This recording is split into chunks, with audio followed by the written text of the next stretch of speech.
Assalamualaikum and welcome back to the channel. My dear students, upon your request, today we are going to start the exercises of financial management. आप लोगों ने request की थी कि financial management के chapter की exercises करवाएं, क्योंकि हम फाइनेंशियल मैनेजमेंट की एक पूरी प्लेलिस्ट बनाई है जिसमें हमने टाइम वैल्यू, कैपिटल बजटिंग, उसकी बेस से लेके उसके क्वेश्चन फॉर्मूले सब अंडरस्टैंड किया है। तो आपको कंफ्यूजन थी क्वेश्चंस के अंदर, तो हम अब एक्सरसाइज में एक एक क्वेश्चन को डिफरेंट को जो है वो सॉल्व करेंगे ताकि आपकी एक्सरसाइज भी कंप्लीट हो। इसकी नई प्लेलिस्ट होगी फाइनेंशियल मैनेजमेंट एक्सरसाइज के नाम से, तो आप इसको कंप्लीट देखिएगा। आज जो हम डिस्कस करेंगे ये चैप्टर 5 है मेरे पास, और इसमें हम टाइम वैल्यू ऑफ मनी की एक्सरसाइज को डिस्कस करना शुरू करेंगे। इसके पार्ट्स में आपको सारे क्वेश्चन जो है वो मैं करवाऊंगा। इसी तरह फिर फर्दर सभी चैप्टर्स की जो एक्सरसाइज है वो हम करेंगे। तो अपनी वीडियो को शुरू करते हैं।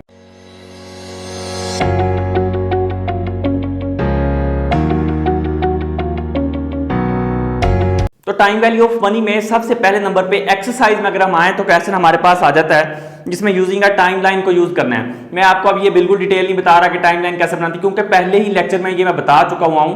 आप वो जाके देख सकते हैं फाइनेंशियल मैनेजमेंट की प्लेलिस्ट में टाइमलाइन कैसे बनती है, present value, future value, annuity, सब फॉर्मूले और डिटेल के साथ बताया हुआ बेस के साथ। आज अब हमारा जो फोकस है वो ओनली जो है वो क्वेश्चन पे है। तो फर्स्ट क्वेश्चन में टाइमलाइन पे ड्रॉ करना है, इसमें कोई ऐसा प्रॉब्लम नहीं है। अब क्वेश्चन नंबर 2 से स्टार्ट करेंगे जिसमें है future value calculation.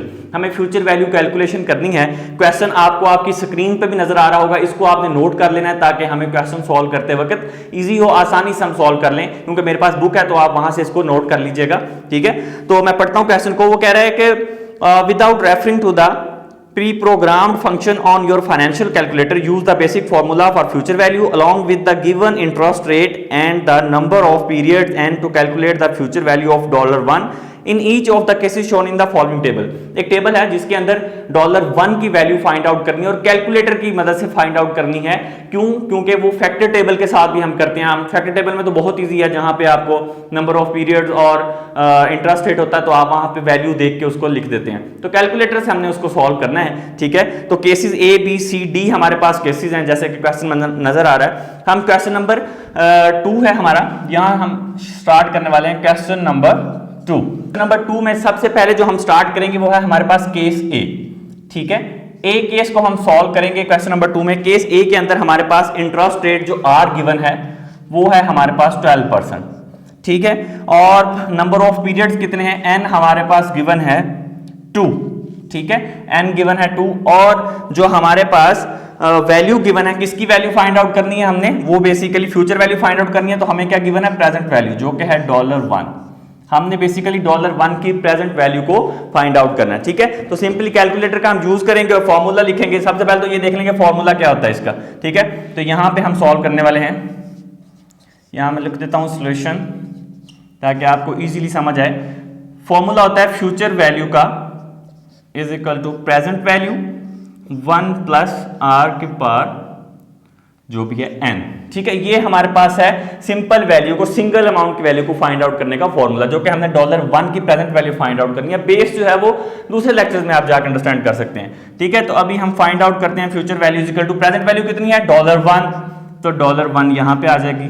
1 into 1 plus R क्या है? R कहते हैं रेट ऑफ इंटरेस्ट को, इसको I भी लिखते हैं, R भी लिखते हैं, इसको इन्फ्लेशन रेट भी कहते हैं, ठीक है। ये डिफरेंट चीजें होती हैं, जो फैक्टर्स होते हैं जो कि जिसकी वजह से डिस्टर्ब होता है हमारा, वैल्यूज डिस्टर्ब होती हैं तो उसको हम काउंट करते हैं, ठीक है। तो R हमारे पास कितना है? जो है 12%। तो क्या आ जाएगा? 0.12, 100 पे डिवाइड करके लिखते हैं परसेंटेज अगर हो तो। N कितना है हमारे पास? N है 2। नंबर ऑफ पीरियड्स कितने हैं? 2 सालों की हमने वैल्यू चेक करनी है। फ्यूचर वैल्यू जो कि है 1 की क्या आएगी, ठीक है। चलें जी, future value is equal to, अब हम इसको डिटेल के साथ सॉल्व करेंगे। 1 प्लस 0.12 कितना हो जाएगा? 1.12, पावर लग जाएगी इस पे 2।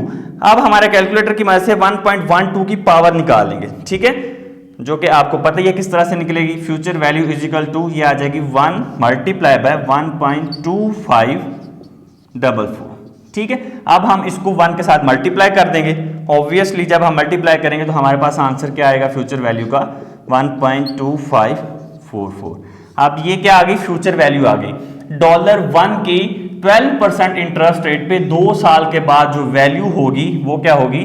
1.2544, ठीक है। $1 जो है वो 2 साल बाद उसकी वैल्यू क्या हो जाएगी? 1.2544 हो जाएगी। ये पहला केस हमने सॉल्व कर लिया, सही, ठीक है। अब हम बात कर लेते हैं केस B की। चले यहां पे कर लेते हैं। ये केस है हमारा बी।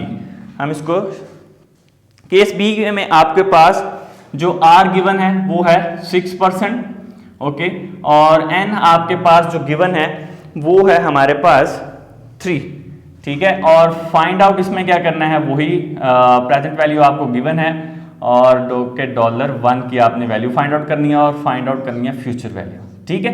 वही सेम फॉर्मूला जो यहाँ पे हमने यूज किया, तो यहाँ पे हम फ्यूचर वैल्यू लिखेंगे डायरेक्टली $1 इंटू 1 प्लस अब क्या है 6%, तो क्या आ जाएगा 0.06, पावर क्या आएगी 3। चलें अब हम फिर इसको सॉल्व कर लेंगे। $1 की वैल्यू हमने फाइंड आउट करनी है, 1.06 की पावर आ जाएगी 3। ये डिटेल के साथ इसलिए कर रहे हैं कि जब आप एग्जाम में करें तो आपको कोई प्रॉब्लम ना हो कि इसी तरह से क्वेश्चन को सॉल्व करना है, ठीक है। अब हम वैल्यू लिख लेंगे 1.06 की पावर निकालेंगे 3 के साथ, तो ये आ जाएगी हमारे पास 1.1910, ठीक है। आप इसको इसके साथ मल्टीप्लाई करेंगे तो ऑब्वियसली हमारे पास जो आंसर है 1.1910 ही आ जाएगा। यही हमारी जो है वो फ्यूचर वैल्यू आ जाएगी, ठीक है। तो इस तरह से हमने इस क्वेश्चन को सॉल्व करना है। ये केस 2 हो गया है। उसके बाद केस 3 है जिसमें हमने सी केस को फाइंड आउट करना है। सी केस की जो डिटेल है वो क्या है, वो यहीं पे लिख लेते हैं। सी केस में हमारे पास जो आर है वो 9 है और एन जो है वो 2 है। आर हमारे पास कितना है 9% और एन है 2, और वैल्यू हमने किसकी फाइंड आउट करनी है, ऑब्वियसली हमने जो है वो $1 की वैल्यू फाइंड आउट करनी है। तो यहीं पे कर लेते हैं future value is equal to $1 plus R आएगा 0.09, पावर आ जाएगी 2। अब इसको डायरेक्टली हम सॉल्व करेंगे। 1.09 की पावर लेंगे हम 2, तो ये हमारे पास आ जाएगी 1.1881।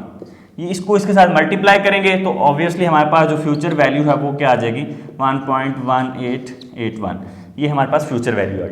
तो ये केस 3 था जो हमने इसको सॉल्व कर लिया, ठीक है। लास्ट केस जो डी है उसको भी आपने इसी तरह से सॉल्व करना है। इसमें किसी भी तरह की कोई भी कंफ्यूजन नहीं है कि इसको भी हम सॉल्व कर लेते हैं। केस डी में है हमारे पास R3 है, ये है हमारे पास case D.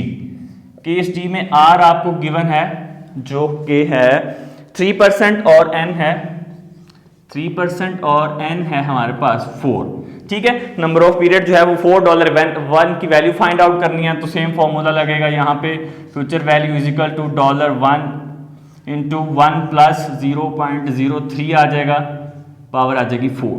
Future value is equal to, अब हम इसकी जो कैलकुलेटर की मदद से वैल्यू निकालेंगे 1.03 की पावर आ जाएगी 4, ठीक है। ये आ जाएगी 1.1255, ठीक है। Future value is equal to multiply करने से वही वैल्यू आ जाएगी 1255।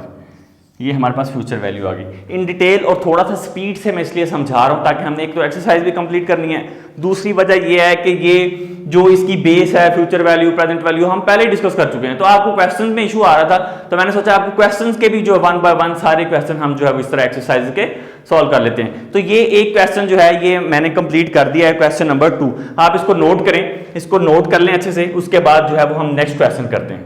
अब हम नेक्स्ट क्वेश्चन डिस्कस करते हैं। आपको आपकी स्क्रीन पे भी नजर आ रहा होगा, लिखा हुआ है क्वेश्चन नंबर 3 है मेरे पास। You have $100 to invest, if you can earn 12% interest, about how long does it take for your $100 investment to grow $200। वो कह रहा है पहली स्टेटमेंट के अंदर कि अगर आपके पास $100 प्रेजेंट वैल्यू है और आपको कितना टाइम लगेगा उसको $200 तक लेके जाने में। फर्स्ट स्टेटमेंट में ये कहता है।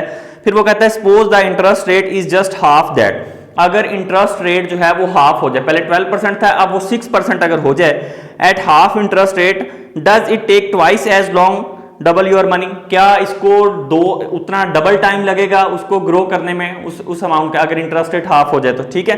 वाई और why not, how long does it take, ठीक है, कितना टाइम लगेगा, ये बेसिकली फाइंड आउट करना है, जिसमें हमने क्या फाइंड आउट करना है, एन फाइंड आउट करना है। तो नंबर यहां पे मैं लिख देता हूं, क्वेश्चन नंबर है हमारे पास 3, ठीक है। इसको अच्छे से नोट कीजिएगा।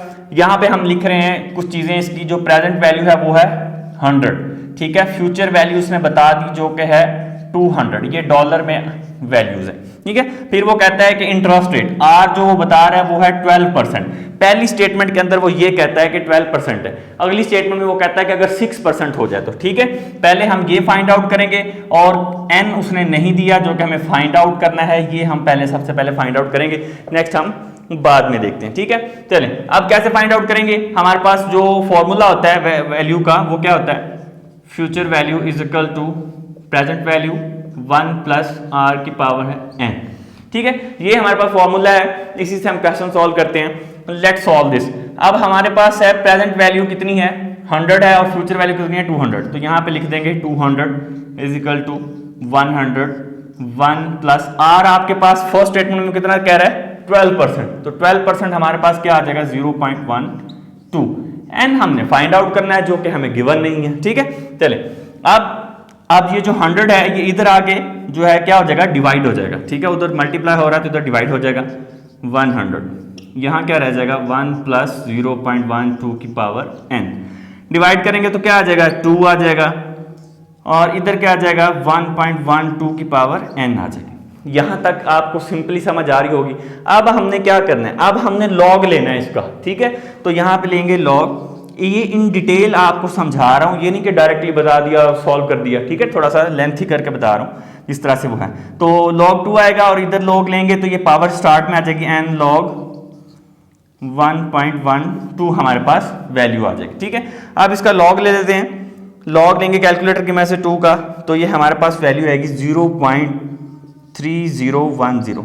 हम इस तरह से भी कर सकते थे कि n को सेपरेट रहने देते, ये वाला इधर मल्टीप्लाई हो रहा है तो इधर आके ये डिवाइड हो जाता है, ठीक है। इस तरह भी कर लेते हैं, अगर नहीं तो अमाउंट लिख के भी कर सकते हैं पहले, ठीक है। n आ गया, इसका जब हम log लेंगे तो हमारे पास क्या आएगा 1.12 का log लेंगे तो ये आएगा 0.492, ठीक है।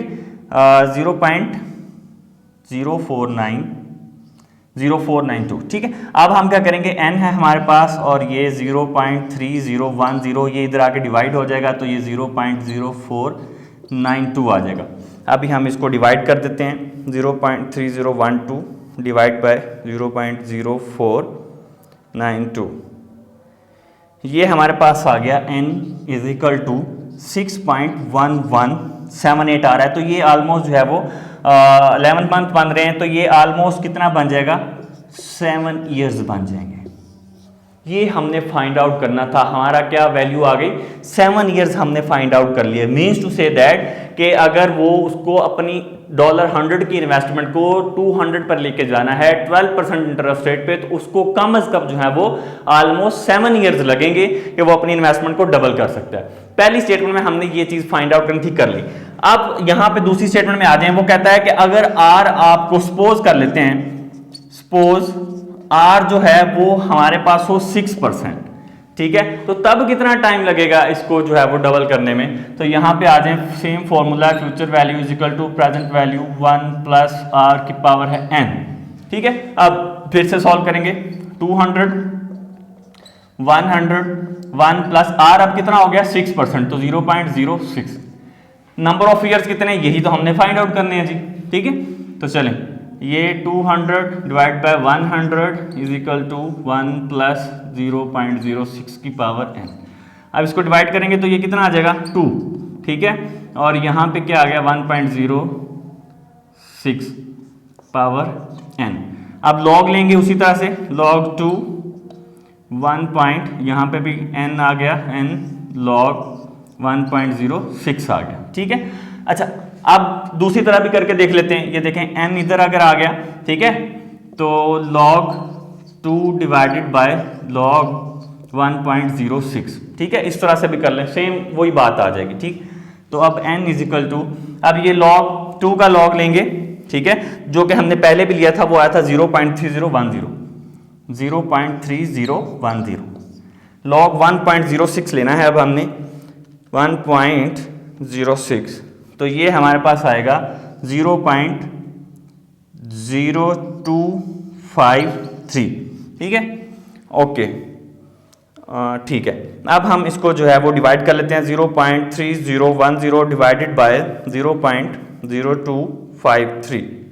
ओके, तो ये n हमारे पास अब आ रहा है 11.89 ईयर्स। ऑलमोस्ट कितने हो रहे हैं ये? 12 ईयर्स।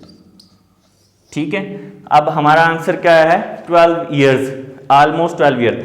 अब हमने ये बताना है कि कितना टाइम लगा। अब ये देखें, अगर इंटरेस्ट रेट उसका 6% हो जाए, हाफ इंटरेस्ट रेट हो जाए, तो ऑलमोस्ट उसका टाइम ड्यूरेशन जो है, नंबर ऑफ पीरियड जो हैं, वो भी उसको आधे और लगेंगे। ठीक है, यहां पर देखें कितना 6 पॉइंट समथिंग आ रहा था, 11.89 आ रहा है, तो ये ऑलमोस्ट 6 ईयर 5 पॉइंट समथिंग का डिफरेंस आ रहा है। इसका मतलब ये है कि उसको आधा टाइम और लगेगा। अगर उसका रेट ऑफ इंटरेस्ट हाफ हो जाता है तो उसको उतने ही आधे साल जो है वो ज्यादा लगेंगे उस इन्वेस्टमेंट को पूरा करने के लिए। तो ये चीज हमने जो है वो इसमें बेसिकली फाइंड आउट करनी थी, एन फाइंड आउट करना था। कभी भी कहीं भी आपको क्वेश्चन के अंदर एन फाइंड आउट करना आ जाए, number of period find out करना आ जाए, तो यही उसका फॉर्मूला, यही।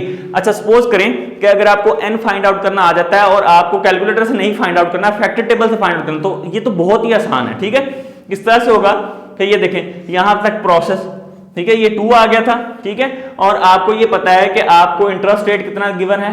12%। ठीक है, आपने क्या करना है? 12% वाली लाइन में जाना है। जब आपके पास फैक्टर टेबल होगा तो वहां जाके 12% वाले रेट में जाके देखेंगे तो आपको जो है वो फैक्टर टेबल से ये अमाउंट ये वाली निकल के आ जाएगी। ठीक है, उसके राउंड अबाउट अमाउंट आपको जो है वो ग्रेटर या कम में जो है वो मिल जाएगी। तो हम एक इक्वल सी अमाउंट वहां पे लिख देते हैं। तो फैक्टर टेबल से भी हम फाइंड आउट कर सकते हैं और हम कैलकुलेटर से, क्योंकि एग्जाम के अंदर आपको जो है वो फैक्टर टेबल अलाउ नहीं होते सम टाइम, तो आपको इसी तरह से सॉल्व करना है और ये एक ऑथेंटिक मेथड है। आप इसको नोट करें, फिर हम नेक्स्ट क्वेश्चन की तरफ मूव करते हैं।